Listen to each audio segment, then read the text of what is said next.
Good day, everyone. Welcome to our Peace Education webinar series featuring Filipino heroes. Next slide, please.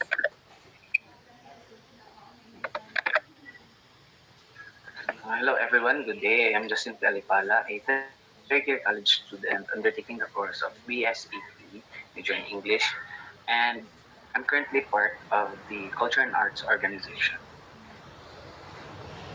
And good afternoon, everyone. I am Mary Joy S. Anggana, also a third-year student taking Bachelor of Secondary Education major in English, Vice President of the Culture and Arts Organization, kapisanan ng mga mag-aaral sa Filipino President, and a member of the Northern Bukidnon State College School Publication.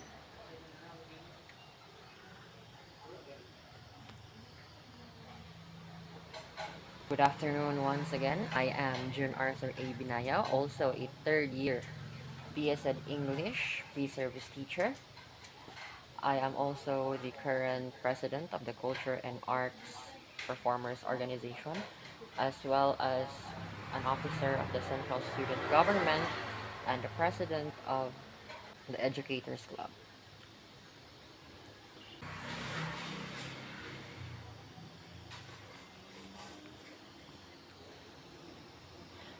For today, we are going to discuss about Philippine heroes and their quest to peace. So, where can your patriotism and nationalism get you? We will know this along as we discuss our lesson.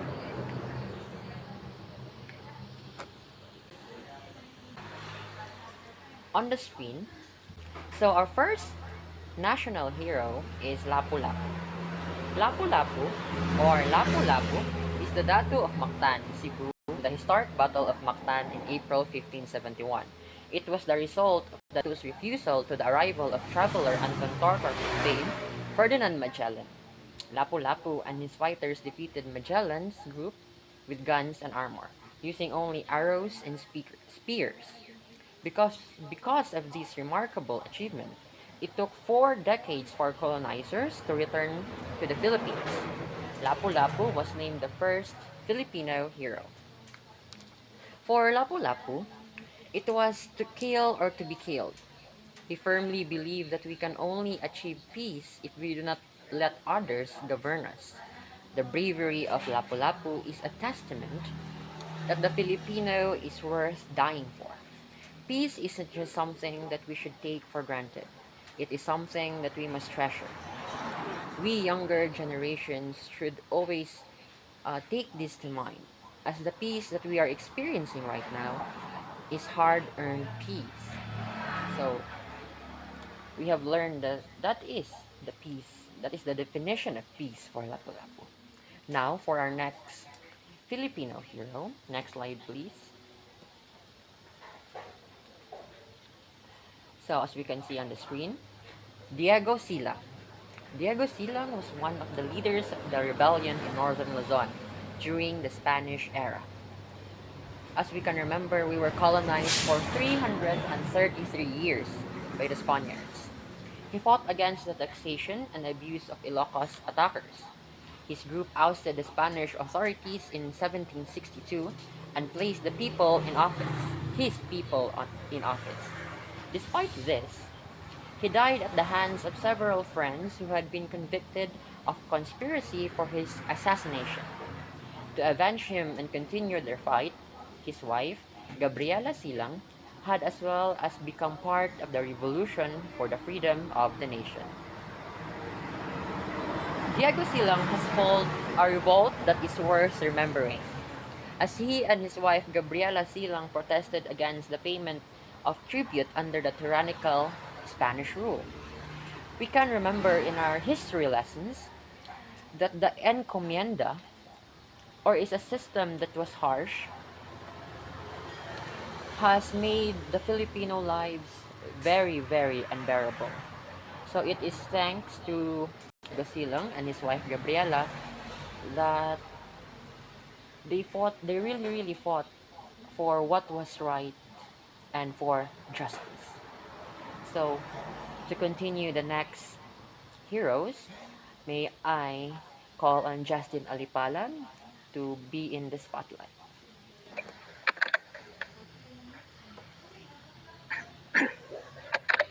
Marcelo del Pilar, or Marcelo H. del Pilar, was a reformist writer of the propaganda during the Spanish occupation. He and his colleagues promoted the right to citizenship and representation in the Spanish government.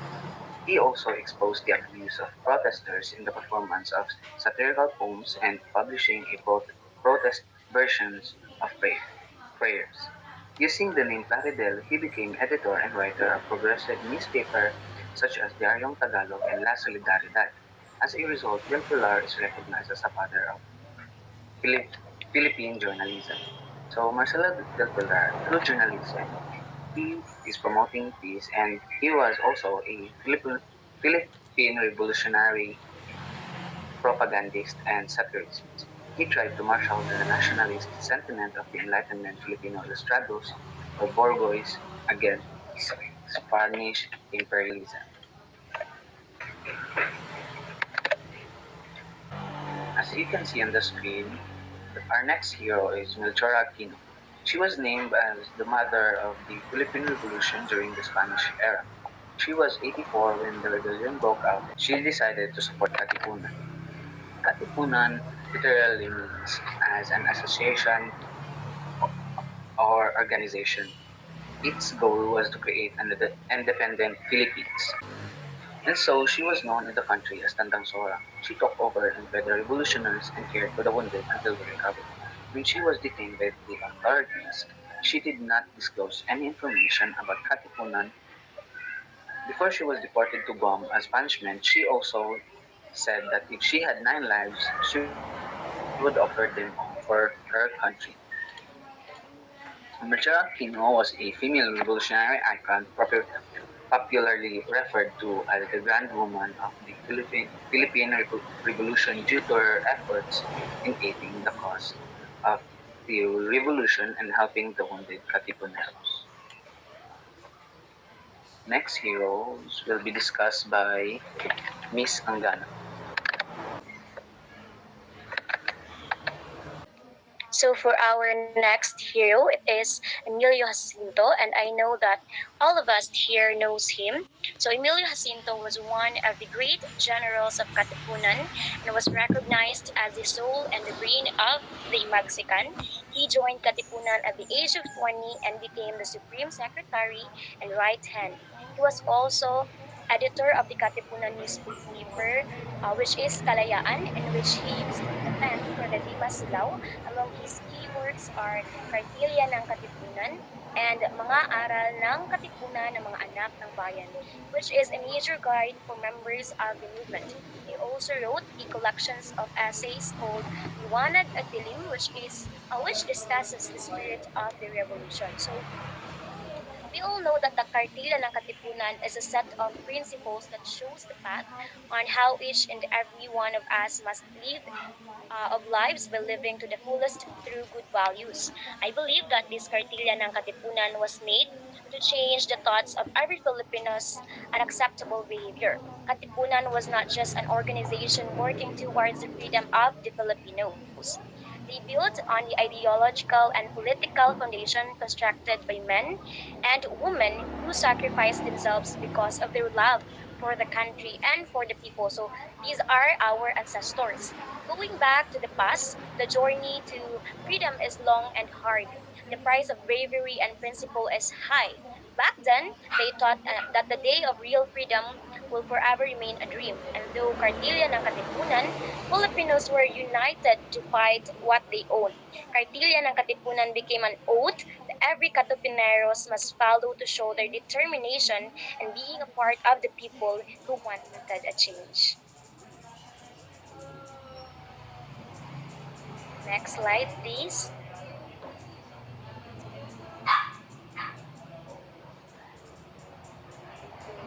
And for our last hero, which is our national hero, none other than Dr. Jose Rizal. So, Doctor, a writer, and a reformist, these are some of our acquaintances with the national hero, Dr. Jose Rizal. Despite his advance of peaceful reform in Spanish times, he was inspired by the revolution of Philippine independence. Most important here are No Limitangere and El Filibusterismo novels that expose abusive foreign policy. He is also one of the leaders of the propaganda movement and founder of La Liga Filipina. When the rebellion broke out in 1896, he was convicted of participating in it and then sentenced to death. The night before he was shot in Bagumbayan, he wrote his final work, the poem Mi Ultimo Adios, or The Last Farewell. So we all know that Rizal fought a different fight. He didn't go to war and fight in the way most revolutionaries would with weapons and bloodshed. It was silence, peaceful and calm battle. He did not use force, but instead used peaceful methods such as writing literature, creating arts, and focusing on the Filipino culture to stir up the patriotic feelings of everyone. He was successful in stirring up the nationalistic fervor that was in the hearts of the revolutionary Filipinos like Bonifacio and the Katipuneros. That was Rizal's fighting style. We, the youth, may not be strong enough to charge into a battle, and we may never do in our lifetimes, but we have our own way of showing our love to our country. We can write and express nationalistic ideas, though media, the arts, support our goods and businesses and excel in our studies. So that's the different heroes in our countries which fought for our country back then to in our history during the colonization eras of our country.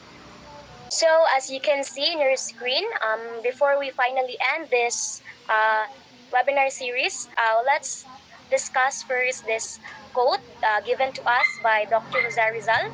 Ang hindi marunong lumingon sa pinanggalingan ay hindi makararating sa paroroonan. So to my co-speakers, what can you say about this quote?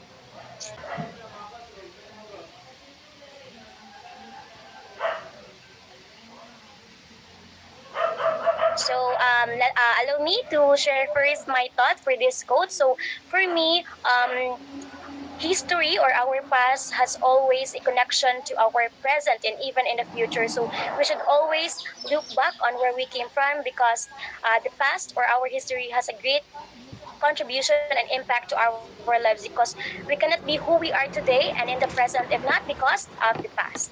So we should always look back on where we came from.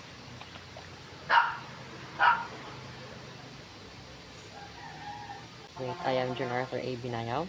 So for me, the words of Rizal reminds us that we must always look back to our roots.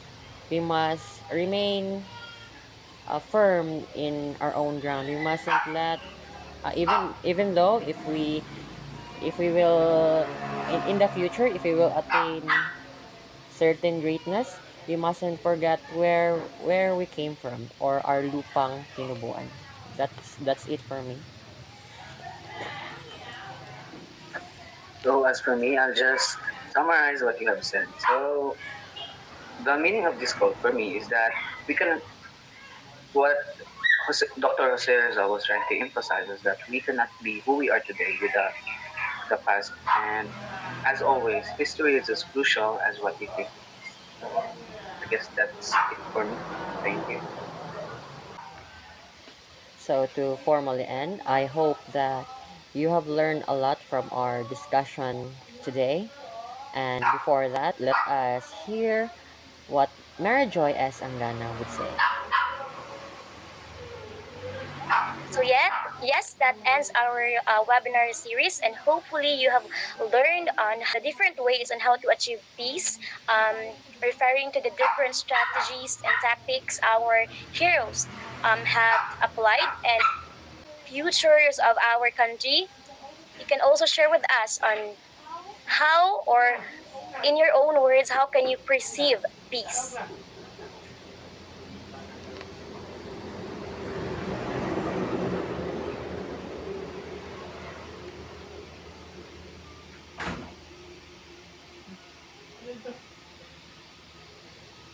Okay, so salamat Tungkay for being with us today, and I hope that you have learned a lot.